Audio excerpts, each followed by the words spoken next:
जय हिंद मित्रांनो.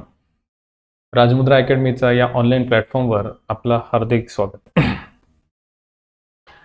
मागच्या सेशन्समध्ये आपण इंडियन कॉन्स्टिट्यूशन, भारतीय राज्यघटना, इंडियन पॉलिटीबद्दल आपण बऱ्यापैकी माहिती बघितली. ठीक आहे.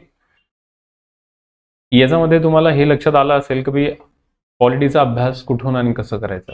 एक गोष्ट लक्षात ठेवा, तुम्ही प्री एक्झामिनेशनसाठी प्रिपेअर करताय, त्यासाठी तुम्हाला मग एम लक्ष्मीकांत रिफर करणं आवश्यक आहे. ठीक आहे.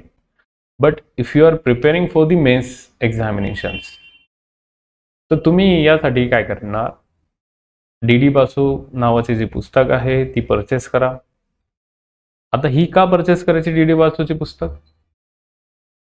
का जो प्रिव्हियस चॅप्टर्स आहे, जसं making of the constitution, historical impact, ठीक आहे, तर याचं पॉईंट वाईज त्यांनी इम्प्लिमेंट नाही दिलंय, त्यांनी डिटेल अनालिसिस दिलंय है ना, म्हणजे पॅराग्राफ वर्सेस पॅराग्राफ.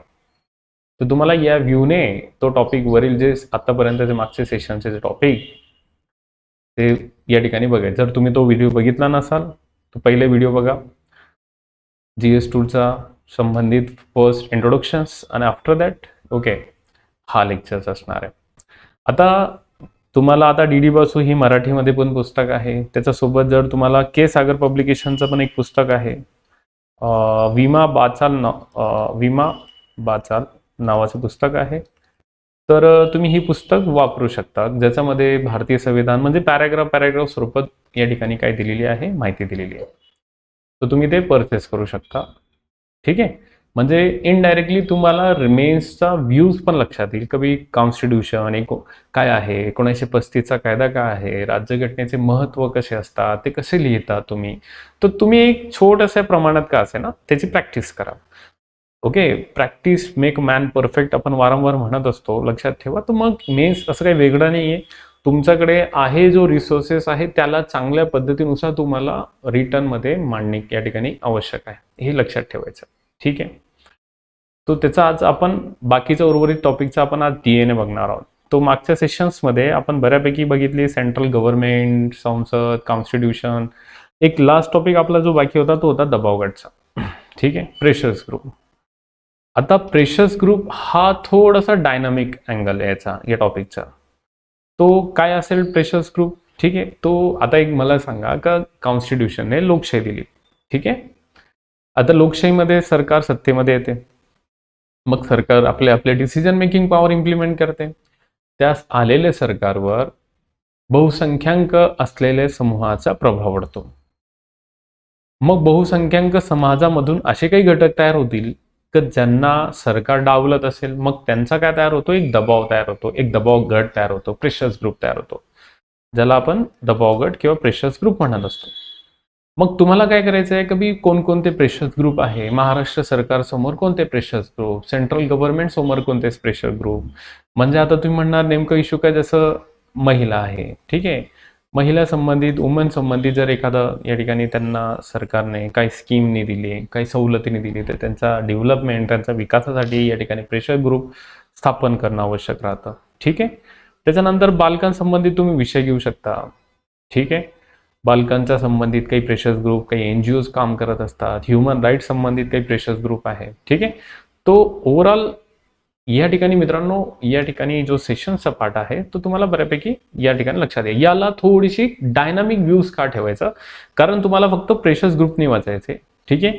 तर याचा संबंधित काम करणारे ग्रुप्स कोणकोणते, म्हणजे there is a types of groups, pressures group या ठिकाणी क्वेश्चन्स असतो मागच्या राज्यसेवेसारखंच. मग हे सरकारवर इम्पॅक्ट कसे करतात, गव्हर्नमेंटवर कसे ते प्रभाव टाकतात, याच्याबद्दल आयोग तुम्हाला प्रश्न विचारेल रिटर्नमध्ये. ओके. दबाव गट याचा लोकशाही शासन व्यवस्थेवर पडलेला प्रभाव, टीका टिप्पणी करा किंवा मूल्यमापन करा, है ना, या नावाचा क्वेश्चन या ठिकाणी असणार आहे. मग तो एखादा टॉपिक असू शकतो, मग है ना. तर मग आता सध्या छोटे आता जसं मराठा समाजाने मागणी केली कधी आम्हाला आरक्षण पाहिजे, तर हे असे जे प्रेशर्स ग्रुप आहे ते प्रेशर्स ग्रुप काय असतात, त्यांची डेफिनेशन काय आहे, आणि ते कोणकोणते रणनीती इम्प्लिमेंट करतात, हे तुम्हाला या ठिकाणी अभ्यास करायचा आहे. ठीक आहे. तो हा जो टॉपिक आहे, मग कसं करणार तुम्ही, तर या ठिकाणी लक्षात ठेवा, प्रेशर्स ग्रुप आपली लक्ष्मीकांतचे एक पुस्तक आहे ना, गव्हर्नन्स नावाचे पुस्तक आहे, तो गव्हर्नर नावाचे पुस्तक मधून तुम्हाला प्रेशर्स ग्रुपची डेफिनेशन पहिले लर्न करून घ्यायची, डेफिनेशन लर्न करा, ठीक आहे. आणि याला जोड देऊन द्या करंट अफेअर्सची, झाला विषय, ठीक आहे. मग याचे काय विचारलं जाईल का प्रेशर ग्रुपचा पॉझिटिव्ह इम्पॅक्ट काय, कोणत्याही गोष्टीचा डायनॅमिक व्ह्यू जेव्हा मी म्हणेल ना, त्याचं समजून घ्यायचं का तुम्हाला पॉझिटिव्ह आणि निगेटिव्ह दोन्ही एक्सपेक्ट बघायचे का याचे पॉझिटिव्ह पॉईंट काय आणि निगेटिव्ह पॉईंट काय. कसे कसे प्रेशर ग्रुप, आता जाती आधारित जनगणनेची डिमांड चालू आहे, ठीक आहे. मग ही डिमांड कोण करतंय, ओके, आणि ती कशी होते, याचे फायदे काय आहे जाती आधारित जनगणनेचे, ठीक आहे. याचे नकारात्मक मुद्दे काय आहे हे तुम्हाला या ठिकाणी अभ्यास करायचे असतात मित्रांनो, ठीक आहे. तर बघा या पद्धतीनुसार तुम्हाला हा टॉपिक किंवा हा संदर्भ लक्षात ठेवायचा आहे, बरोबर. त्याच्यानंतर नेक्स्ट आता लोकप्रतिनिधी कायदा. काल आपण थोडंसं या ठिकाणी शॉर्ट्स मध्ये मुद्दे बघितले होते लोकप्रतिनिधी. आता हा लोकप्रतिनिधी कायदा कधी आला भाई, 1951 मध्ये, ठीक आहे, 1951 मध्ये. हा कायदा कुणाला राईट्स देतो, तर हा कायदा देतो rights election commission of India, केंद्रीय निवडणूक आयोगाला.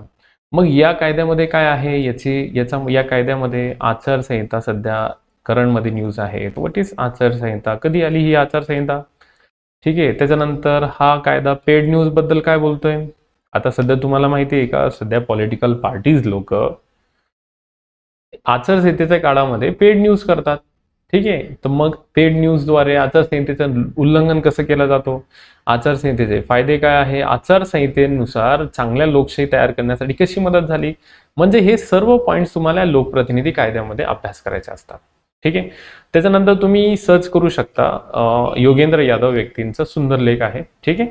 तुम्ही द हिंदूचा पेपर आहे, द हिंदू है ना, तर त्या ठिकाणी तुम्ही टाका लोकप्रतिनिधी कायदा, याच्यावर योगेंद्र यांचा उल्लेख. तुम्हाला सिम्पली काय करायचंय, लक्ष्मीकांत हा चॅप्टर्स याच्यामध्ये लोकप्रतिनिधी कायदा 1951, किंवा तुम्ही ते पुस्तक बघून घ्या, किंवा त्याचं तुम्ही ऑनलाईन स्वरूपात त्याची PDF डाउनलोड करून घ्या, फर्स्ट थिंग, ठीक आहे. याच्यामध्ये तुम्हाला दिसेल पात्रता, अपात्रता, अपात्रतेची कंडिशन्स, ठीक आहे, दुहेरी सदस्यत्व, त्याची पद्धती, त्याची रणनीती, है ना, तो हे सर्व पॉईंट्स या कायद्यामध्ये तुम्हाला दिसतील. ओरिजिनल कायदा तुम्हाला या ठिकाणी तसं पाठ करण्याची गरज नाहीये, okay. Just read only the essence, तुम्हाला फक्त समजून घ्यायचं आहे. आणि त्याच्यानंतर योगेंद्र यादव यांचे जे काही मुद्दे हायलाइटेड स्वरूपात आहे ते तुम्ही काय करा, त्याच्यामध्ये ऍड करून टाका, ठीक आहे. आणि जे करंटचे अफेअर्स आहे, थोडंसं या टॉपिकला जसं मी तुम्हाला बोललो डायनामिक व्ह्यूज ठेवायचं आहे तुम्हाला, तर मग तुम्ही डायनामिक व्ह्यूज ठेवून या ठिकाणी या टॉपिकला काय करायचं, प्रिपेअर करायचं, ओके. तो आय थिंक तुम्हाला हा विषय या ठिकाणी समजला असेल, ठीक आहे. तर मग आता याच कायद्यानुसार आपल्याला पुढे काय का भाऊ, याच्यामध्ये सध्या आपल्या देशाचा जो सर्वात रायझिंग विषय आहे तो कोणता आहे, गुन्हेगारी पार्श्वभूमी असलेले खासदार आणि आमदार. याला सुप्रीम कोर्टने कोणत्या जजमेंटनुसार त्यांना डिस्क्वालिफाय केलं, ठीक आहे. किंवा आज याच कायद्यानुसार गुन्हेगारी पार्श्वभूमीचा पर्सेंटेज किती आहे आपल्या लोकसभेमध्ये, ठीक आहे. आपल्या या ठिकाणी MPs किती पर्सेंटेजने आहे, MLA किती आहे, आमदार किती आहे, हे आपल्याला या ठिकाणी काय करायचे असतात, डिस्कस करायचे असतात, बरोबर. आणि जर गुन्हेगारी जर ही वाढत राहिली तर मग चांगली गव्हर्नमेंट येणार आहे का, बिलकुल नाही येणार, ठीक आहे ना. आता सिंपल आहे, आपल्या देशात आपण लोकशाही कॅल्क्युलेट करतो आणि ही लोकशाही कशी आहे, प्रौढ मतदान पद्धतीद्वारे. समजा 140 करोड लोकांना या ठिकाणी भारताची लोकसंख्या आपण कन्सिडर केली 140 CR, याच्यापैकी 82 CR लोकांना मतदानाचा अधिकार आहे. आणि हे जे 18 वर्ष पूर्ण केलेले आहे त्यांना आपण म्हणतो प्रौढ मतदान पद्धती. तो प्रौढ मतदान पद्धतीमध्ये जो वोटर्स आहे, आता तो चांगला एज्युकेटेड आहे का, त्याच्याकडे समज तेवढी दिली का, त्याला शिकवलंय का कोणाला चांगला मतदान, कोणाला वोटिंग करायचे, तो धर्माच्या आधारे करतोय का, ठीक आहे, तो जातीच्या आधारे मतदान करतोय का, ठीक आहे, का तो करप्शनच्या आधारे करतोय. या ठिकाणी एज्युकेशनची गरज आहे, ठीक आहे. आणि हे एज्युकेशनची गरज आहे म्हणजे यांना एज्युकेट केलं तर एक चांगले खासदार आपल्याला मिळतील, चांगले आमदार आपल्याला मिळतील, ठीक आहे. आणि मी तर वारंवार म्हणतो तुमच्यासारखेच हे MPSC UPSC ऍस्पिरंट असतात, जर हेच खरंच लोकसभा आणि विधानसभेमध्ये जर यांनी सत्ता स्थापन केली तर एक गुड गव्हर्नन्स, जो पुढे टॉपिक आपण डिस्कस करणारच आहोत, तर याला सरकारला मदत होणार आहे मित्रांनो, है ना. मजा येईल मग त्यावेळेस चांगली गव्हर्नमेंट स्थापन करायला. मग तुम्ही पहिले अधिकारी व्हा, त्याच्यानंतर या ठिकाणी काय करायचं, पुढचं नियोजन आखायचं का लोकप्रतिनिधी कधी व्हायचं, ओके. त्याच्यानंतर नेक्स्ट मुद्दा मित्रांनो, या ठिकाणी तुम्हाला विविध घटनात्मक पदावर नियुक्त. आता घटनात्मक शब्द ज्या वेळेस येतो, ओके, तो या टॉपिक मध्ये तुम्हाला काय काय करायचं आहे भाई. इलेक्शन कमिशन ऑफ इंडिया है ना, केंद्रीय निवडणूक आयोग, याची रचना. हा एक सदस्य आहे की दुहेरी सदस्य आहे. मग एक सदस्य आणि दुहेरी सदस्यामध्ये इलेक्शन कमिशन ऑफ इंडियाचा रोल मध्ये कसा हस्तक्षेप केला जातो. आता इलेक्शन कमिशन ऑफ इंडिया हा पहिले एक सदस्य होती, आता 2 सदस्य झाली. तो कधीपासून झाली मग, आणि त्याचा डिसिजन मेकिंग मध्ये सरकार कसा हस्तक्षेप करायला लागला, हे आपल्याला या ठिकाणी शिकणं गरजेचं राहतं ना. तर तुम्ही हे या गोष्टीचा लर्न करा, हे गोष्टी समजून घ्या. ठीक आहे. तर मग त्याच्यानंतर परत तुम्हाला संविधानिक संस्था म्हणून कोणता अभ्यास करायचा भाई, युपीएससी. ओके. त्याच्यानंतर एमपीएससी, यांची रचना कशी आहे, यांची सदस्य संख्या कशी आहे. बरोबर. आता तुम्ही जर अभ्यास केलं तर तुम्हाला असं दिसेल का भाई युपीएससी एमपीएससी है ना, ही कलम 315 नुसार यांची स्थापना होते. बरोबर. तर यांचे अध्यक्ष, यांचे सदस्य, यांची नियुक्ती कोण करतात, यांची रचना कशी आहे, आणि बडतर्फीचा अधिकार कोणाकडे. आता तुम्ही हे बघा, युपीएससीचे अध्यक्ष सदस्य यांची नियुक्ती राष्ट्रपती करतात.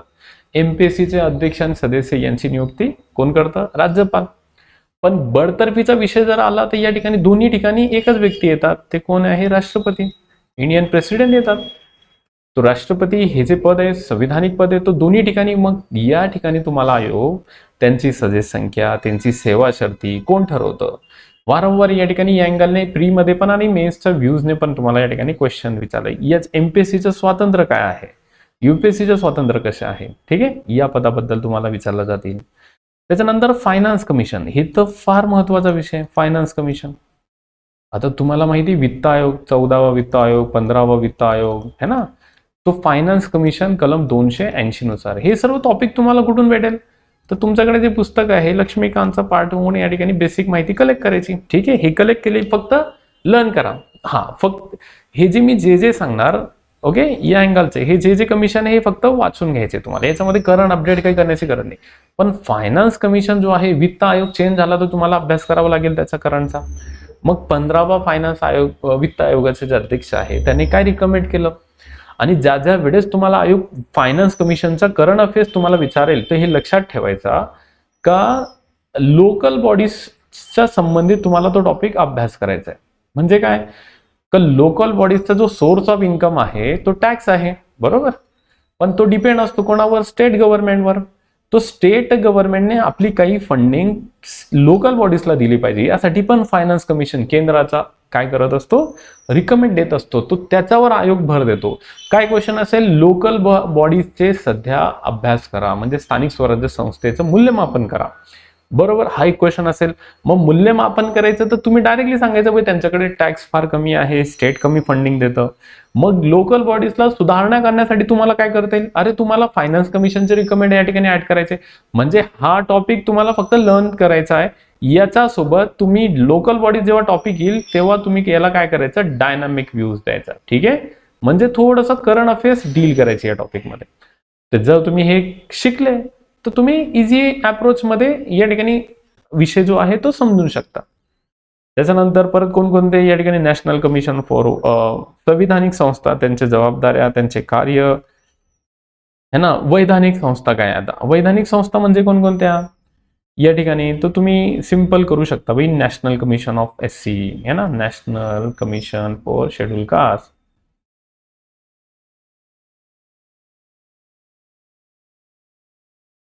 Sorry, national commission of schedule caste हे संविधानिक आहे है ना. म्हणजे संविधानिक संस्थेबद्दल आपण, national commission for schedule tribes ही संविधानिक संस्था आहे. बरोबर, यांची स्थापना कलमानुसार आहे. याच्यानंतर कॅग, हे सर्व तुम्हाला घटनात्मक संस्था म्हणून अभ्यास करायचे असतात. तर हे घटनात्मक संस्था तुम्ही शिकले तर मग याच्यानंतर आपला नेक्स्ट टॉपिक या ठिकाणी राहतो मित्रांनो कोणता, तर तो राहतो भाई वैधानिक संस्था. आता वैधानिक संस्था हे कोणकोणत्या असतात, वैधानिक काय असतं बरं, तो वैधानिक म्हणजे ज्याची स्थापना कायद्यानुसार झालेली आहे. तो मग कायद्यानुसार स्थापना झालेली आहे, मग ते कोणकोणते कमिशन्स राहील भाई. नीती आयोग आहे ना, तुम्हाला माहिती आहे ना नीती आयोग. ते नीती आयोग, त्याची रणनीती, त्याच्याबद्दल आयोग क्वेश्चन विचारेल. ओके. त्याच्यानंतर आता सध्या न्यूज मध्ये काय चालू आहे माहिती आहे ना तुम्हाला, CIC, सेंट्रल इन्फॉर्मेशन कमिशन है ना. तो एक टॉपिक आहे. त्याच्यानंतर सध्या न्यूजमध्ये सेंट्रल व्हिजिलन्स कमिशन, त्याची रचना, बरोबर. त्याच्यानंतर सेंट्रल ब्युरो इन्व्हेस्टिगेशन, CBI आहे ना, त्याच्याबद्दल, बरोबर. हे सर्व कायद्यानुसार तयार झालेल्या संस्था आहे. त्याच्यानंतर सेंट्रल पोल्युशन कंट्रोल बोर्ड है ना, सेंट्रल पोल्युशन कंट्रोल बोर्ड, हे तुम्हाला अभ्यास करायचे असतात. ओके. त्याच्यानंतर सेंट्रल बोर्ड है ना, पेन्शन फंड किंवा PF डिपार्टमेंट आहे, त्याच्या संबंधित तुम्हाला राईट्स विचारले जातील. तर नॅशनल कमिशन फॉर वुमन, बरोबर, नॅशनल कमिशन फॉर वुमन. त्याच्यानंतर national commission for the minority है ना, हे करंट पाठ करा. यांचे अध्यक्ष, यांचे सदस्य, यांची रचना किती वर्षासाठी आणि यांचा झालेला, मग यांच्यासोबत आपल्याला हा टॉपिक प्रेशर ग्रुप सोबत लिंक करायचा असतो. आता हे का तयार करतं सरकार? आता एक मला सांगा की ही ऑर्गनायझेशन, आता ही गव्हर्नमेंट आहे, ठीक आहे. आता गव्हर्नमेंटला, गव्हर्नमेंटकडे भरपूर रिसोर्सेस आहे काम करण्याचे. तर गव्हर्नमेंट काय करते, काही ऑर्गनायझेशन स्थापन करते, काही या ठिकाणी काय करते, एक बॉडीज फॉर्म करते है ना. तर ती संविधानिक असू शकते, ती वैधानिक असू शकते. आणि ही बॉडीचं काम काय, स्पेसिफिक काम, जसं आता नॅशनल कमिशन फॉर वुमन आहे, तर वुमनचे प्रॉब्लेम्स काय आहे ना, दोन्ही अँगल विचार करेल. दुसरं, वुमनसाठी सरकारने जे स्कीम्स आणल्या त्याचा किती इम्पॅक्ट पडला सरकारच्या योजनेवर, याची अहवाल देईल तो. मायनॉरिटी कमिशनवाला काय करेल, मायनॉरिटी कमिशनवाला त्याचा अहवाल सरकारला देईल है ना. CBI त्याचा अहवाल देईल, सेंट्रल व्हिजिलन्स कमिशन ऑफ ना, या अँगलचा पाठपुरावा. ओके. तो असे भरपूर टाईपचे या ठिकाणी काय आहे लक्षात घ्या, ऑर्गनायझेशन्स आहे. त्या ऑर्गनायझेशन वैधानिक, त्यांचा संदर्भ तुम्हाला पाठ करायचा आहे, ठीक आहे. त्याच्यानंतर काही कॉसी ज्युडिशियल बॉडी पण आहे है ना, अर्धन्यायिक संस्था है ना. तो वॉटर ट्रिब्युनल, लँड ट्रिब्युनल संबंधित है ना. तर छोटे मोठे जे आहे, ॲटॉमिक एनर्जी रेग्युलेटिंग बोर्ड काय आहे, अर्धन्यायिक काय आहे है ना, किंवा अर्धन्यायिक म्हटलं तर नॅशनल ग्रीनफील्ड ट्रिब्युनल काय आहे है ना. आता तुम्हाला माहीत असलं पाहिजे, श्री रविशंकर यांनी यमुना नदीवर एक भव्य प्रोग्राम आयोजित केला होता मागे. मग NGTने त्यांना नोटीस दिली की तुम्ही वातावरणाचं काय केलं, पोल्युशन केलं. तर मग तुम्हाला त्या ठिकाणी ॲज अ NGTचा रोल काय आहे, NGT किती चांगला काम करते, नॅशनल ग्रीनफील्ड ट्रिब्युनल हे काय रोल प्ले करतंय, याच्याबद्दल तुम्हाला या ठिकाणी काय केलं जातं, माहिती विचारली जाते. मग तुम्हाला हे संदर्भ लक्षात ठेवायचे.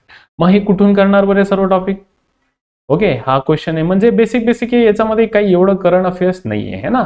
हा, पण याला प्रेशर ग्रुप सोबत तुम्ही लिंक करायचे मित्रांनो. ओके, तुम्ही जर टॉपिकला लिंक करायला लागले, तुम्ही समजून घ्या you are in master in that subject, ठीक आहे. तो लक्षात ठेवा, मास्टर व्हायचं त्या टॉपिकचं, ठीक आहे. कुठून वाचणार भाई, लक्ष्मीकांत मधून बघा, चॅप्टर भाग 6 आहे, 7 आहे, 9 आहे है ना. या टॉपिक तुम्ही वाचलं का बऱ्यापैकी तुमची माहिती कव्हर होऊन जाते है ना. तर लक्ष्मीकांतचा या ठिकाणी व्यवस्थित इम्प्लिमेंट करा. ओके, तर तुम्हाला ते इझी अप्रोचमध्ये तुम्हाला समजून जाईल, ठीक आहे. त्याच्यासोबत आता जो सध्या न्यूजमध्ये कोणकोणते कोणतं लोकपाल आणि लोकायुक्त पद है ना, लोकायुक्त लोकपाल यांचा रोल्स अँड रिस्पॉन्सिबिलिटी, ठीक आहे. हे सध्या तर न्यूजमध्ये. तर जसं मी तुम्हाला याच्या अगोदर म्हटलं की तुम्ही सर्व विषय हे विश्लेषणात्मक दृष्टिकोनातून वाचावे है ना, लक्षात ठेवा. त्याच्यानंतर याला जोड तुम्ही कसं देऊ शकता, तो ऑक्सफर्ड युनिव्हर्सिटी जी आहे त्याने काय केलेलं असतो, याच्यावर काही मुद्दे प्रकाश केलेले असतात. ते तुम्ही काय करायचे, ते पुस्तकमधून किंवा ते रिसर्च बेसवर थोडंसं ऍड करा का बी लोकपालचे फायदे काय है ना, ऑब्युट्समेंट काय आहे, ऑब्युट्समेंट कधी म्हटलं तर लोकपालचा रोल काय आहे. सिंपल आहे ना, लोकपाल तुम्हाला माहिती आहे ना, भ्रष्टाचार. सरकार कोणासाठी, जनतेसाठी. आणि सरकार जर आपल्या पैशाचा वापर दुरुपयोग करत असेल, भ्रष्टाचार करत असेल, तर मग त्याला कुठेतरी थांबवलं पाहिजे. म्हणून लोकपाल म्हणजे कोण, जनतेचं रक्षण करता है ना, प्रोटेक्शन ऑफिसर म्हणून तो रोल प्ले करतो है ना. तो मग त्याचा तुम्हाला रोल या ठिकाणी अभ्यास करायचा आहे. तो हे या ठिकाणी काय करायचं मित्रांनो, तुम्हाला हे लक्षात ठेवायचं, बरोबर. तो या अँगलने तुम्ही काय करा, यांची संस्था, याला मी जसं तुम्हाला बोललो, ऑक्सफर्ड युनिव्हर्सिटीचे प्रेसचे काही प्रकाशन आहे, तुम्ही गुगलवर गेले तर तुम्हाला त्या ठिकाणी माहिती भेटून जाईल, तुम्ही ते वाचून घ्यायचं. ओके. त्याच्यानंतर आता विविध क्षेत्रातील विकासासाठी सरकारी धोरणे आणि हस्तक्षेप, त्यांची रचना, अंमलबजावणी याच्या संबंधित उद्भवणारे मुद्दे. आता या ठिकाणी सिंपल डायरेक्ट सांगून दिलं, उद्भवणारे मुद्दे म्हणजे या एखादी स्कीम जेव्हा सरकार तयार करते तेव्हा त्याचे इम्पॅक्ट काय पडतो है ना, शासनाच्यावर इम्पॅक्ट काय पडतो, स्कीम्सवर इम्पॅक्ट काय करतो. म्हणजे हा जो टॉपिक आहे तर हे इंटरलिंकिंग आहे वरील टॉपिकपेक्षा, ठीक आहे. तो या ठिकाणी तुम्ही प्रेस इन्फॉर्मेशन ब्युरोची जे आहे कधीही लक्षात ठेवा, जेव्हा सरकारी स्कीम जेव्हा तुम्ही वाचणार, सरकारी धोरणे जे आहे वाचणार, तर तुम्ही या ठिकाणी काय करायचं, सरकारी धोरण मधून सरकारचे स्कीम म्हणून PIB है ना, प्रेस इन्फॉर्मेशन ब्युरो ही वेबसाईट्स आहे, याला व्हिजिट करा. याच्यामधून PIBचं न्यूज म्हणून सर्वेक्षण करा, त्याचा एडिटोरियल लेख वाचा तुम्ही त्याच्यामधून, है ना, काही न्यूज इंडियन एक्सप्रेसमधून, द हिंदूमधून. तर तुम्हाला बऱ्यापैकी हा विषय डायनामिक आहे डायरेक्ट, है ना. तर आतापर्यंत या ठिकाणी फार एखाद क्वेश्चन या ठिकाणी फ्रेम होतो मेन्सला, तो पेपर या ठिकाणी करायचाच आहे. UPSCचा व्ह्यूने मी तुम्हाला एक्सप्लेन करतोय, है ना. ठीक आहे, आता हे तर बऱ्यापैकी तुम्हाला मित्रांनो या ठिकाणी समजलं असेलच. ओके, याच्यासोबत काही NGOs आहे ना, लक्षात घ्या. जसं विकास प्रक्रिया डेव्हलपमेंटचा रोलमध्ये NGO फार महत्वाचं काम करते, है ना. NGO म्हणजे काय, नॉन गव्हर्नमेंट ऑर्गनायझेशन्स, है ना. आता नॉन गव्हर्नमेंट, आता हे स्वयंसेवक लोक आहेत, है ना. म्हणजे सरकार ज्या सेक्टरमधून सरकारने काम करायला पाहिजे, पण सरकारकडून ते शक्य होत नाही, म्हणून सरकार काय करते, NGOला फंडिंग देते. किंवा काही प्रायव्हेट व्यक्ती जे आहे, गव्हर्नमेंट पण फंडिंग देते किंवा प्रायव्हेट व्यक्ती पण फंडिंग देतात, आणि हे NGO काय करतात, त्या संबंधित क्षेत्रासाठी काम करतात. मग विशिष्ट या ठिकाणी NGOचा रोल पण प्रेशर ग्रुप सोबत लिंक करायचा, है ना. सेल्फ हेल्प ग्रुप म्हणजे काय, बचत गट. आता सध्या तुम्हाला माहिती आहे का, आपल्या भारत सरकारमध्ये बचत गटचा फार रोल आहे. प्रत्येक बँकेला बचत गटला लोन देणं आवश्यक आहे. 10,000 11,000 कमी व्याजदराने ते संघटना ते बचत देतात बँकांना.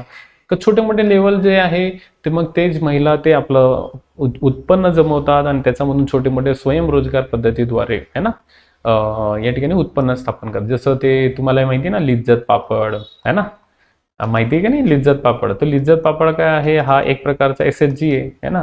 तर ही बचत गटद्वारे तयार झालेली संघटना आहे ना, आणि आज किती मोठा ब्रँड झाला. तर हे सरकारचे छोटे मोठे उपक्रम असतात, ज्याचं सरकार दुसरं बँकिंगना काय देतो की तुम्ही SHGला काय करा, वित्त पुरवठा करा, फायनान्स द्या, छोटे मोठे 10,000 15,000चे.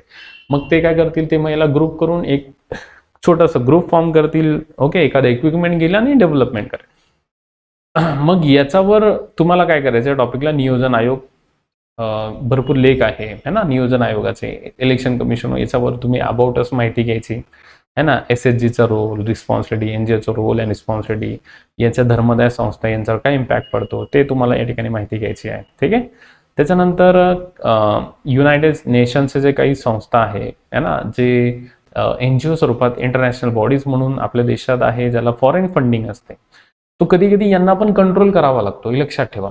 आता NGO चांगलं काम करतात हे तेवढंच सत्य आहे, है ना, पण काही NGO असे पण करतील ना, लक्षात घ्या, का फॉरेन फंडिंग घेतील आणि सरकारच्या कामामध्ये व्यत्यय आणतील. कारण NGO मध्ये मेंबर्स राहतील, मग ते मेंबरचा ब्रेन वॉश करतील ते लोक, आणि ब्रेन वॉश केलं की मग काय होईल, का सरकारच्या विरोधात ते उठाव करू शकतात, है ना. लक्षात घ्या, काही होऊ शकतो, है ना. तो NGO चांगला पण रोल प्ले करू शकते आणि वाईट. तर मग सरकारने NGOला कंट्रोल करण्यासाठी काय केलं, फॉरेन फंडिंग जी आहे, है ना, फॉरेन फंडिंग बद्दल या ठिकाणी सरकारचा रोल अँड रिस्पॉन्सिबिलिटी कशी होती, त्यासाठी कोणता ऍक्ट फॉर्म केला गेला, ते तुम्हाला करंट अफेअर्स म्हणून या ठिकाणी काय करायचे असतात, अभ्यास करावे लागतात. तर तुम्ही हे या ठिकाणी या टॉपिकमध्ये लक्षात ठेवा. ठीक आहे. तो बऱ्यापैकी तुम्हाला या ठिकाणी भरपूर सारांश भेटेल तुम्हाला. ठीक आहे. कधीही लक्षात घ्या, ज्यावेळेस तुम्ही लेख वाचणार त्याचा सारांश वाचा, त्याचा निष्कर्ष वाचा, त्याची शिफारस वाचा, एवढंच. हे डोंट नीड एक्स्ट्रा इन्फॉर्मेशन, है ना. तो उगीच याचा काही जास्त रोल नाही, फक्त सारांश म्हणजे एक निष्कर्ष. वरती जी हेडिंग आहे ती हेडिंग पण लक्षात ठेवायची, का भाई NGOने काय केलं. कधीही लक्षात ठेवा, ज्यावेळेस तुम्ही पेपर प्रिपेअर करता, है ना, मेन्सचा, तो त्यावेळेस तुम्हाला जे न्यूजपेपरवाले जे हेडिंग देतात ना, ते ती हेडिंग पण लक्षात ठेवण्याचा कधी कधी प्रयत्न करा. का होतं, का तुमचं मत या ठिकाणी द्यायचं असतो, कधी हा या योजनेचा फायदा असा झाला, या योजनेचं नुकसान असं झालं, आणि निष्कर्ष तुम्हाला द्यायचा असतो. तो निष्कर्ष जे आहे ते तुम्ही या ठिकाणी तुम्ही ऍड करू शकता. किंवा वाचक पसंतीमधून टॉपिक असतो बघा, तुम्ही लोकसत्ता वाचताय, तुम्ही लोकसत्तावर त्या ठिकाणी भरपूर या ठिकाणी हे असतात, या ठिकाणी वाचक लोक त्यांचे मेसेज देत असतात एखाद्या एडिटोरियलवर, हे त्यांचे व्ह्यूज असतात. तर मी तर या ठिकाणी असं संदर्भ देईल की तुम्ही ना त्यांचे व्ह्यूज पण थोडे थोडे बघत चला, कधी ही योजना आहे, त्या संबंधित व्यक्तीचं मत आहे, याच्यावर काय प्रतिक्रिया झाली. तर ते जे हेडलाईन्स असतात ना थोडे थोडे वाचायचे, कभी तुम्हाला याच्याद्वारे तुमचा मेन्सचा जो आन्सर आहे ना रेडीमेड व्हायला मदत होईल. कभी कोणतं करंट टॉपिक्स आहे ना, त्याच्यावर लगेच वाचत दुसऱ्या दिवशी प्रतिक्रिया देतात, म्हणजे तुम्हाला टॉपिक प्रिपेअर करायला मदत होईल. आणि हे जे निष्कर्ष इनडायरेक्टली तुमच्या मेन्सच्या रिटर्न मध्ये पण कामात येणार तुम्हाला, बरोबर. तो आता नेक्स्ट पॉईंट मित्रांनो, प्रशासन, गव्हर्नन्स. आता प्रशासन काय आहे? गव्हर्नमेंट म्हणजे गव्हर्नन्स त्याला आपण म्हणतो. गव्हर्नन्सचं काम काय असतो? रूल करणे, है ना. आता तुम्ही मला सांगा, कॉन्स्टिट्यूशनने तुम्हाला अधिकार दिला सरकारला की तुम्ही काय करा? रूल करा, सत्ता स्थापन करा, ठीक आहे. अच्छा, दुसरं काय करणार मग? तुम्ही इन्फ्लुएन्स करा, है ना. जनतेला त्या योजनेद्वारे तुम्ही काय करा? इम्प्लिमेंट, प्रोत्साहन देण्याचा प्रयत्न करा, त्याचा समावेश करण्याचा प्रयत्न करा. जसं मोदी साहेबांनी काय केलं, लॉकडाऊनमध्ये त्यांनी सांगितलं की थाळी वाजवा, तर लोकांना कामाला इन्फ्लुएन्स करण्याचा प्रयत्न केला. काही लोकांचं या ठिकाणी सहभाग काय आहे ना. तर मग लोकांनी आपल्या घराघरातून थाळी वाजवल्या, है ना.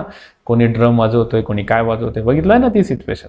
आणि आता मग हर घर तिरंगाच्या नावाने परत लोकांना आव्हान केलं, अरे तुम्ही आपल्या देशाचा सन्मान करा, है ना. लक्षात घ्या, तो इनडायरेक्टली कोणतीही गव्हर्नमेंट हे करत असतं कशासाठी? पॉझिटिव्ह इम्पॅक्ट करण्यासाठी, किंवा सरकारचा इन्फ्लुएन्स किती आहे जनतेवर हे बघण्यासाठी हे करत असते. भाई रूल काय आहे, इन्फ्लुएन्स काय, हे काम आहे. मग मग हे तुम्हाला तर लक्षात आलं. मग हा जो टॉपिक आहे ना प्रशासनचा, हा रेडीमेड कुठेही नाही भेटणार तुम्हाला, लक्षात ठेवा. तुम्हाला याच्यासाठी काय करावं लागेल? रिसोर्सेसचा जास्तीत जास्त काय करायचं का भाऊ, जेवढं जास्त करंट अफेअर्स करता येईल तर असं या ठिकाणी करण्याचा प्रयत्न करा. तरी तुम्हाला प्रशासन बद्दल या ठिकाणी ई गव्हर्नन्स बद्दल या ठिकाणी इग्नूची काही नोट्स तुम्हाला कामात येणार आहे, ते सांगेन मी तुम्हाला, ओके. पण एक लक्षात द्या, हा टॉपिक डायनामिक्स आहे पूर्णपणे, याला पूर्णपणे करंट अफेअर्स या ठिकाणी रेडीमेड आन्सर नाहीये. नाही तर तुम्ही विचार करणार रेडीमेड आन्सर द्या आणि स्पून फिडिंग द्या सर आम्हाला. अरे तुम्ही रिटर्न देणार आहात, है ना, लक्षात ठेवा. तर तुम्हाला तुमचं मत आहे आणि ऑलरेडी तुम्हाला माहिती आहे, असं काही नाही, म्हणजे असं काही वेगळं काही नाही. मग काय आहे, तुम्हाला काय माहिती गव्हर्नन्स बद्दल? तो गव्हर्नन्स काय करते? गव्हर्नन्स हेल्थसाठी काय काम करत आहे ना, आरोग्यासाठी. तुम्हाला या टॉपिकवर अभ्यास करायचा की हेल्थसाठी कोणकोणत्या स्कीम्स सरकारने आणल्या, जेंडर इनइक्वॅलिटीसाठी सरकार काय करत आहे हे तुम्हाला अभ्यास करायचा आहे. त्याच्यानंतर सर्वात महत्वाचा जो याच्यावर आयोगाचा जो व्ह्यू असतो ना, पॉवर्टी, हे लक्षातच ठेवायचं. पॉवर्टीसाठी सरकारचा इन्फ्लुएन्स काय? सरकारने रूल तर केलं, पण पॉवर्टी कमी करण्यासाठी, म्हणजे गरिबी कमी करण्यासाठी सरकारने आतापर्यंत काय केलं हे तुम्हाला बघणं फार गरजेचं आहे. आणि हे बघा, हे व्यवस्थित बघायचं, सर्वात जास्त फोकस त्याच्यासोबत, ओके. हे व्हेरियस या 3 अँगलने तुम्हाला हा टॉपिक डिस्कस करायचा आहे. हा, आणि याच्यासोबत जोड करायची लास्ट पॉईंट या ठिकाणी एज्युकेशन.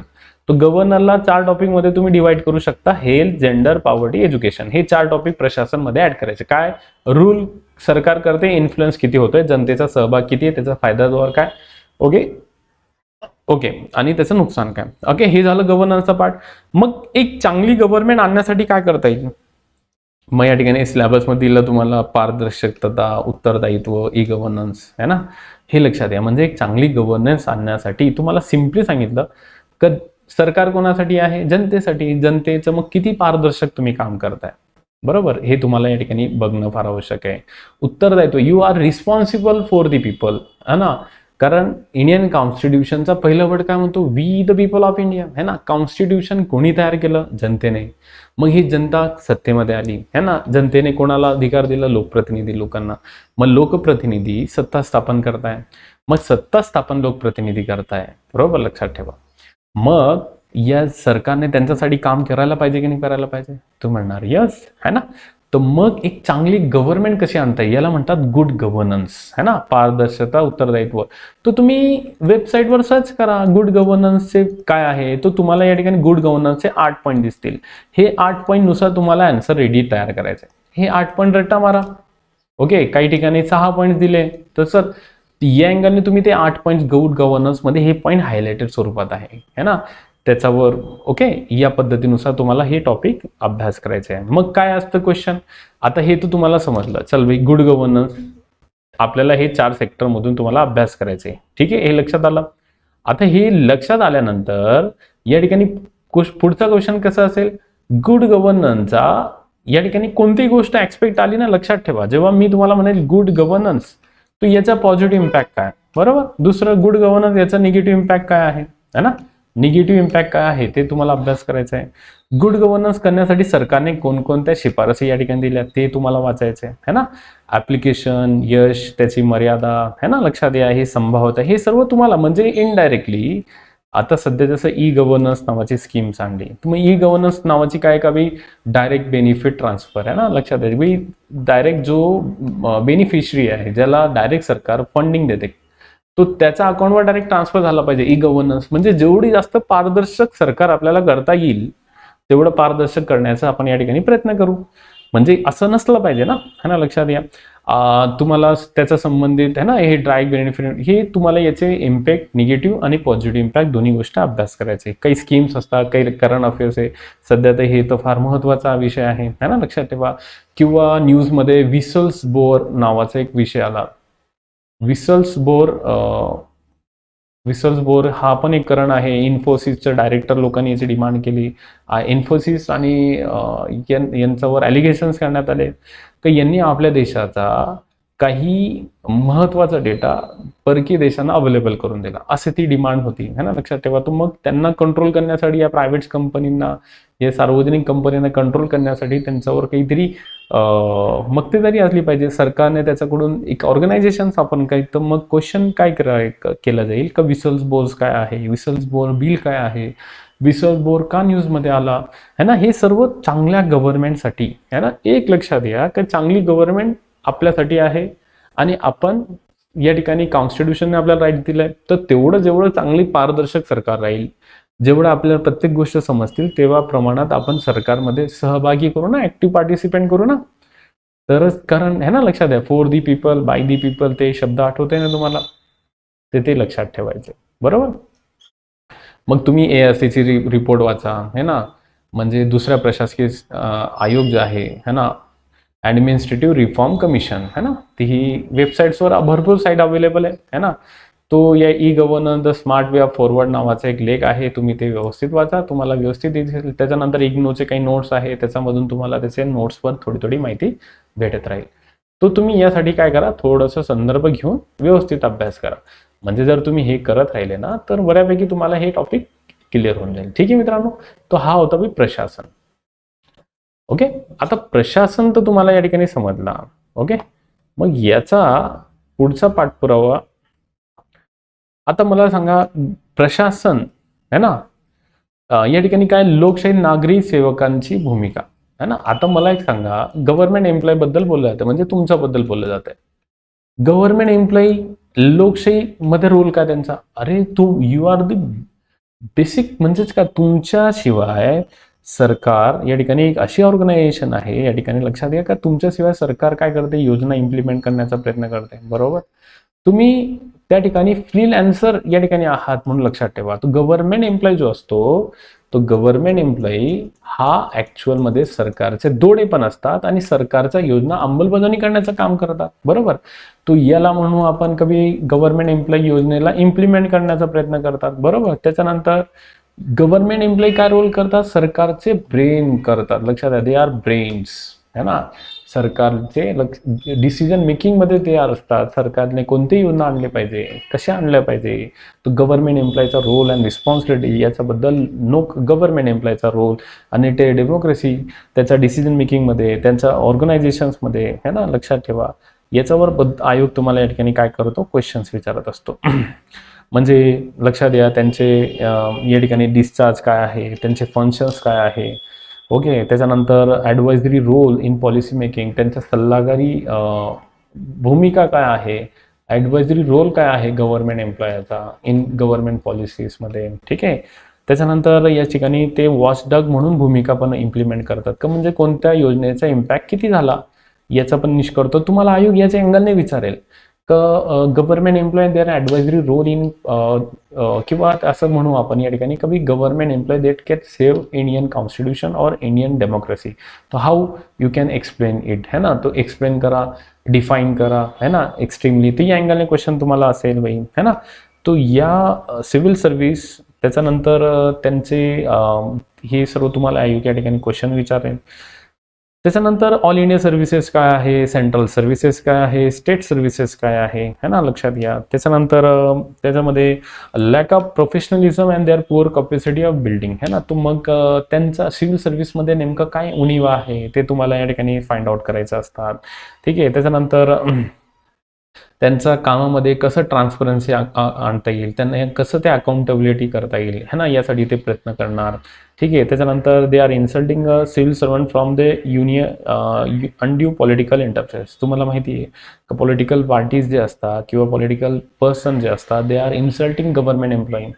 तो आणि गव्हर्नमेंट एम्प्लॉईचं काम काय आहे, गव्हर्नमेंटचे कामं करणे. बट तुम्हाला माहिती आहे लोकप्रतिनिधी हा काय असतो, जनतेचा सेवक पण असतो, सरकारमध्ये रोल पण प्ले करतो, है ना. तो कुठेतरी या ठिकाणी लक्षात एक रोल प्ले होणं गरजेचं आहे. आता बघा जसं एक्झाम्पल आता पोलीस डिपार्टमेंट आहे. ठीक आहे. आता पोलीस डिपार्टमेंट बऱ्यापैकी जनतेचा संबंधित आहे, पण हाच पोलीस डिपार्टमेंट होम मिनिस्ट्रीचा पण अंतर्गत येतो. इफ होम मिनिस्ट्रीच्या विरोधात समजा त्यांना ऍक्शन्स टेकन करायचे आहे आणि police department run under the home ministry, तर मग मला सांगा पोलीस डिपार्टमेंट तेवढं सक्षम आहे का, ओके, तेवढा राईट्स दे का, म्हणजे या ठिकाणी मग कसं त्यांच्या राईट्समध्ये हस्तक्षेप होतो, ओके, त्यांना शिफारस कशी करता येईल, त्याच्यामध्ये या ठिकाणी अकाउंटेबिलिटी कशी आणता येईल, यासाठी तुम्हाला आयोग क्वेश्चन्स या ठिकाणी याला अभ्यास करण्यासाठी तुम्हाला परत सेकंड ARCचा अहवाल वाचायचा आहे. ओके. आणि त्याच्यानंतर या ठिकाणी याचा चॅप्टर क्रमांक 4 मध्ये तुम्हाला दिलं आहे. त्याच्यानंतर इंटरनॅशनल रिलेशन सोबत हा टॉपिक थोडासा जोडायचा आहे तुम्हाला. ओके. तो या अँगलचा कसं म्हणजे का जेव्हा गव्हर्नमेंट एम्प्लॉई त्या रोल इन इंटरनॅशनल रिलेशन्स, तेव्हा आता पण तो या ठिकाणी बघूया. आता मित्रांनो एक लास्ट पॉईंट या ठिकाणी कभी इंटरनॅशनल रिलेशन्स. ठीक आहे. आता तसा हा टॉपिक जो आहे IR, ओके, GS2 मध्ये हा जो टॉपिक आहे हा IR आहे आणि PSIR नावाचा ऑप्शनल पण आहे. ओके. तर एक लक्षात ठेवा, if you are preparing for the तुम्हाला जर ऑप्शनल या ठिकाणी घेण्याची इच्छा असेल तर तुम्ही PSIR या ठिकाणी घेऊ शकता, कारण इनडायरेक्टली तुमचं या ठिकाणी या टॉपिकमध्ये कव्हर अप होतो, है ना, लक्षात घ्या. तो बऱ्यापैकी इम्पॅक्ट. आता बाई इम्पॅक्ट काय, आता इंटरनॅशनल रिलेशन्स कसे आहे, तो इंटरनॅशनल रिलेशनला तुम्ही 2 पाठपुरावा म्हणून या ठिकाणी कव्हर करायचा. म्हणजे कसं का पहिला पाठपुरावा पहिले हे लक्षात आहे का IRचं मी तुम्हाला महत्त्व सांगितलं. आता हा जो टॉपिक आहे पूर्ण डायनामिक आहे, म्हणजे तुम्हाला जास्तीत जास्त करंट अफेअर्स वाचावे लागतील. इझी आहे, एकदम सिंपल आहे, फक्त समजून घ्यायचं. काय समजून घ्या, कभी 1950 जे आहे भारत स्वतंत्र झाल्यानंतर 1950चा बिफोर आपले कोणकोणते पॉलिसीज होत्या, ओके, तर ते पॉलिसीज आपल्याला अभ्यास करायचे इंटरनॅशनल रिलेशनमध्ये. त्याच्यानंतर 1990चा बिफोर कोणत्या पॉलिसीज आहे ते तुम्हाला या ठिकाणी अभ्यास करावे लागतात. आणि सध्या करंटमध्ये कोणत्या इंटरनॅशनल रिलेशन्स चालू आहे ते तुम्हाला या अप्रोचने 3 अप्रोचने तुम्हाला या ठिकाणी इम्प्लिमेंट करायचं आहे. तुम्ही हा टॉपिक समजून घ्या. आता तुम्ही हे टॉपिकचं चल समजले आपल्याला, कधी हां आपल्याला या टॉपिकचं अभ्यास आपल्याला कसं करायचं आहे त्याचा संदर्भ मी तुम्हाला या ठिकाणी देतो. कधी 1950 जेव्हा भारत स्वतंत्र झाला, तुम्हाला माहिती आहे पंडित जवाहरलाल नेहरू यांनी अलिप्तवादाचं धोरण इम्प्लिमेंट केलं. ओके. तर अभ्यास काय करायचं याचा संबंधित मी तुम्हाला या ठिकाणी मुद्दे सांगेन मित्रांनो. आता हे समजण्यासाठी तो 1947 आणि 1950 मध्ये तुम्हाला माहिती आहे कधी आपण नावाची संघटना तयार केली आहे ना, लक्षात आहे, माहिती आहे तुम्हाला, ज्याला आपण म्हणतो नॉन अलाइन मुवमेंट आहे ना, अलिप्तवाद चळवळ, बरोबर. तर ही non alignment movement Pandit Jawaharlal नेहरूंनी जी स्टार्ट केली होती, याचा अलिप्तवाद चळवळीचा धोरण काय होता, याचे उद्दिष्ट काय होते, हे तुम्हाला या ठिकाणी स्टार्टिंगमध्ये अभ्यास करावे लागतात. त्याच्यानंतर न्यूक्लिअर डॉक्ट्रिन काय आहे, म्हणजे काय याच्यामध्ये, म्हणजे मी तुम्हाला पहिले 3 विषय दिले त्याचं मी थोडंसं अनालिसिस करतो. न्यूक्लिअर डॉक्ट्रिन म्हणजे आण्विक धोरणसाठी भारताचं इंटरनॅशनल रिलेशन काय म्हणतोय, कोणकोणते लॉज आहे जे सरकारला न्यूक्लिअर पॉवरसाठी मदत करतात, है ना, न्यूक्लिअर विशन आणि इम्प्लिमेंट करण्यासाठी मदत करतात, ते तुम्हाला या ठिकाणी अभ्यास करायचे असतात. त्याच्यानंतर याच्यासोबत तुम्ही ऍड करायचं की गुजराल डॉक्ट्रिन, है ना. गुजराल हे 1997 मध्ये हे मंत्री होते, पंतप्रधान होते, IK गुजराल 1997 आणि 1998च्या कालखंडामध्ये. तर त्यांनी इंटरनॅशनल रिलेशनसाठी काय काय काम केलं, बरोबर, इंटरनॅशनल रिलेशन. आता जसं या ठिकाणी तुम्हाला पॉलिसीजमध्ये तुम्ही म्हणणार यार अलिप्तवाद चळवळ काय काही या ठिकाणी सिंपल आहे, कधी भारत आहे ना रशिया इन्फ्लुएन्स करत होता है ना, रशिया हा साम्यवाद समाजवादी देश, अमेरिका इन्फ्लुएन्स करत होता भांडवलशाही देश, तो पंडित जवाहरलाल नेहरूंनी समजून काय केलं भाई आम्ही अलिप्त आहोत है ना, तुम्ही तुम्ही आपल्या आपल्या लेवलला आपण आपल्या आपल्या घरी है ना, ही एक आहे.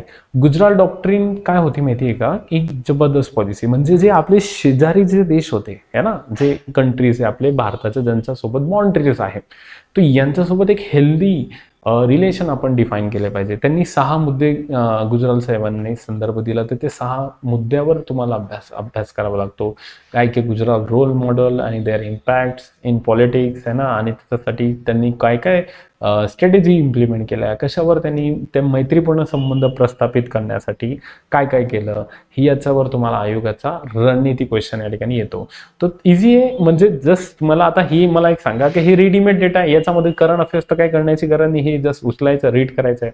हा मग याच्यामध्ये डायनामिक व्ह्यूज कोणते राहतील, अरे डायनामिक व्ह्यूज हेच राहतील. आता हे आता परत कोणतं परत लुक ईस्ट पॉलिसी आहे ना, बरं हे बघा, हे तुम्हाला फक्त रट्टा मारायचं आहे म्हणजे लक्षात घ्या, रट्टा मारा समजून घ्या. लुक ईस्ट पॉलिसी, आता हे डायरेक्ट कसे संदर्भ, लुक ईस्ट पॉलिसी म्हणजे काय, आता जसं गुजराल मॉडेलने काय संदर्भ दिला होता की जे भारताचे शेजारी देश आहे त्याच्यावर जास्त भर द्या.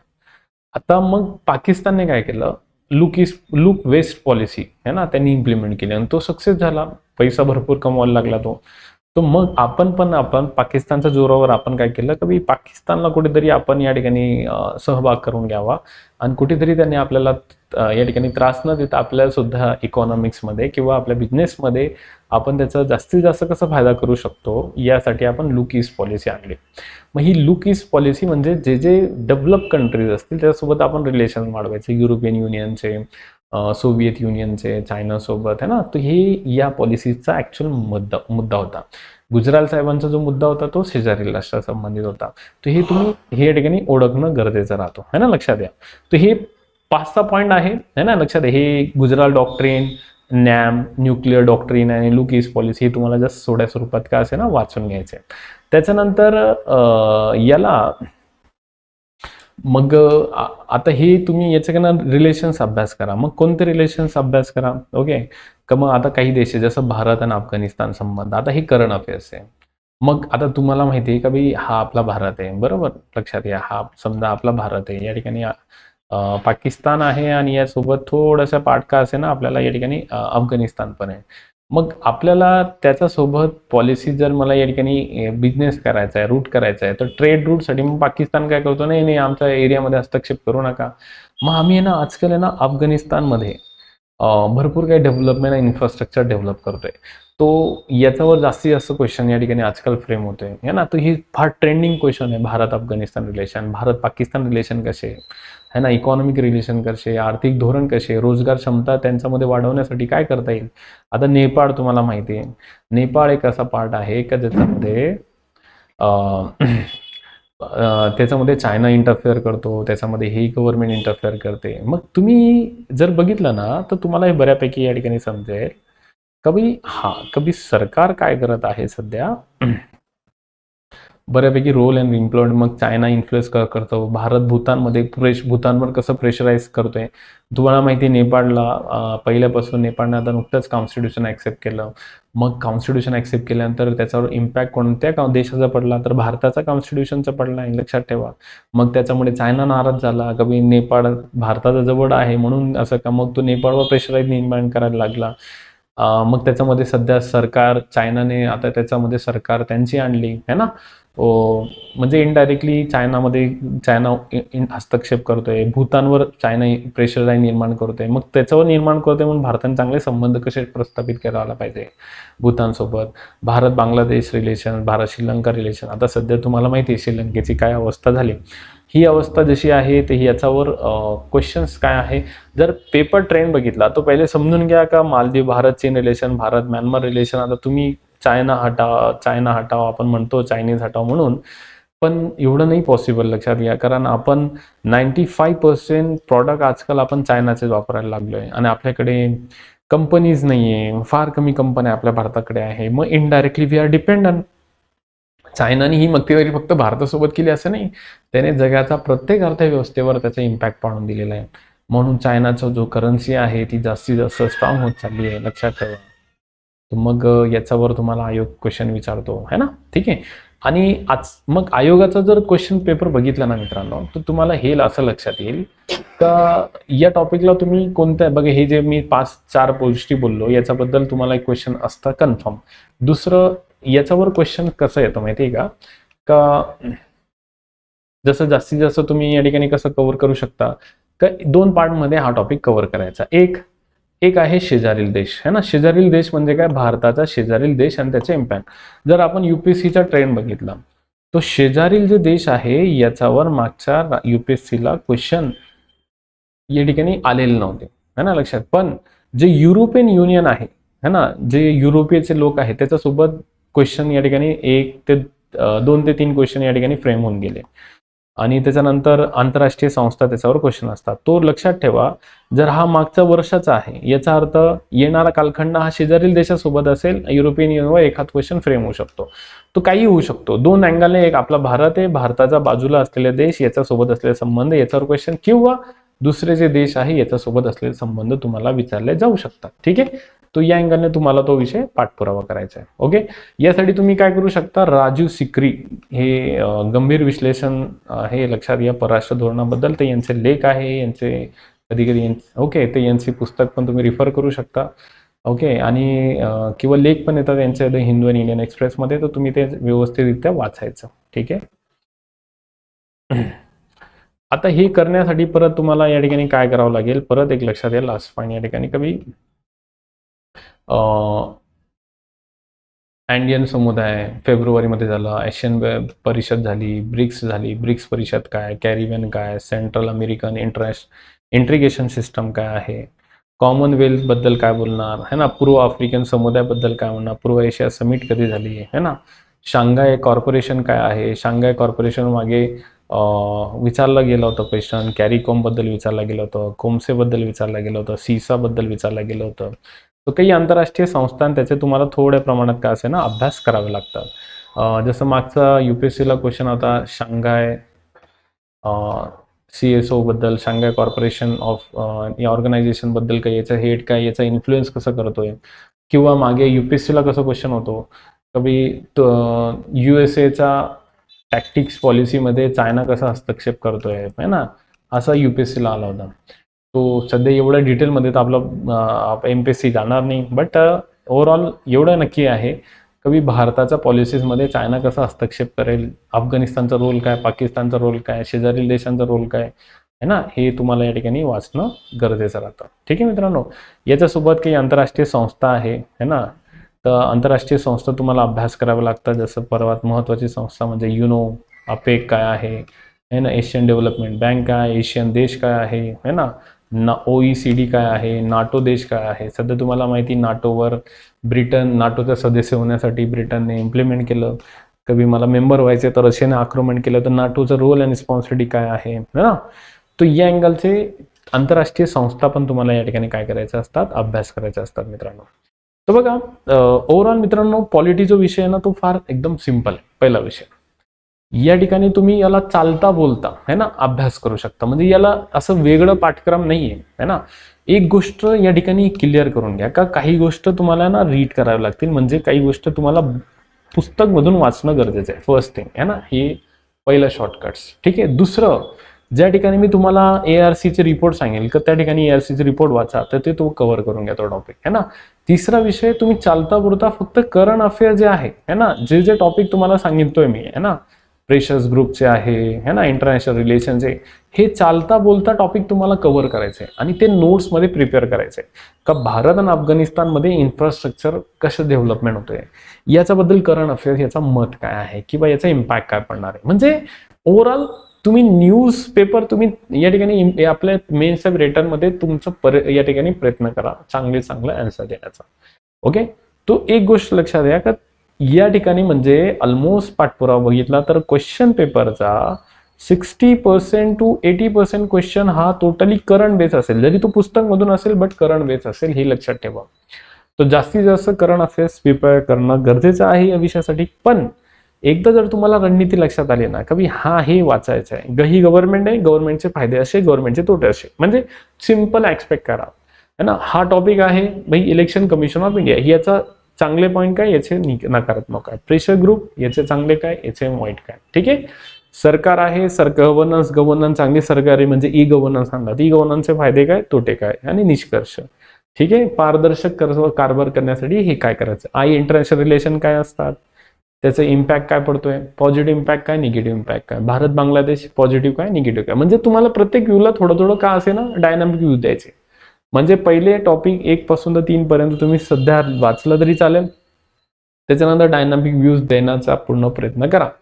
ठीक आहे. पण जर तुम्ही या विषयावर कमांड आणली तर तुम्हाला एक लक्षात द्या का तुमचा ऑप्शनल पण क्लिअर होतो बऱ्यापैकी है ना, आणि ऑप्शनलला मदत होईल. तुम्हाला जीएसचे टॉपिक याच्यामध्ये पॉवर्टी टॉपिक आला है ना, लक्षात द्या, जो जीएस मध्ये कव्हर होतो तुमचा तो. काही टॉपिक जो गव्हर्नन्सचा तो जीएसचा 1चा पार्ट म्हणून लिंक करायची. ठीक आहे. तिकडे GS1 मध्ये समाज टॉपिक आहे, तर इकडे काय आहे, पॉवर्टी आहे. म्हणजे गव्हर्नमेंट आणि गव्हर्नमेंट पॉलिसीज मध्ये ती गरिबी कमी करण्यासाठी सरकारने काय केलं असं. तो तुम्ही इंटरलिंकिंग हा टॉपिक GS1 शी लिंकिंग करतो, हा टॉपिक GS3 शी लिंक करतो, हा टॉपिक GS4 शी लिंक करतो आणि सोबत ऑप्शनल सोबत पण लिंक करतो. म्हणून लक्षात घ्या, if you want to become a government officers तो कंपल्सरी या गोष्टीचा पाठपुरावा करा मित्रांनो. ओके. तो होप मित्रांनो यू आर एन्जॉईंग वेल है ना, तुम्ही तो आनंदाने तो विषय समजला असेल. ठीक आहे. आपण थांबूया. धन्यवाद.